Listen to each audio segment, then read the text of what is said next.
2024 T20 world cup తర్వాత Bharat T20 జట్టుకి Suryakumar Yadav కెప్టెన్గా బాధ్యతలు చేపట్టాడు.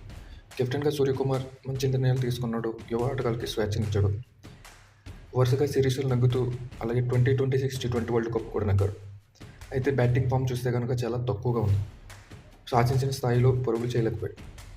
2026 టీ20 వరల్డ్ కప్లో సూర్యకుమార్ కెప్టెన్సీ బాగానే చేసినప్పటికీ వ్యక్తిగతంగా ఉన్నటువంటి బ్యాటింగ్ స్ట్రైక్ రేట్ అయితే యావరేజ్ పడిపోయింది.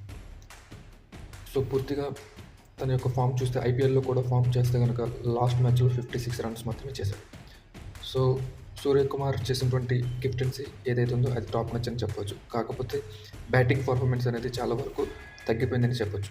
వరల్డ్ కప్ ముగిసిన తర్వాత ఇచ్చినటువంటి ఒక ఇంటర్వ్యూలో సూర్యకుమార్ మాట్లాడుతూ కెప్టెన్ అయిన తర్వాత నా వ్యక్తిగత ప్రశ్న గురించి ఎక్కువగా ఆలోచించలేదు.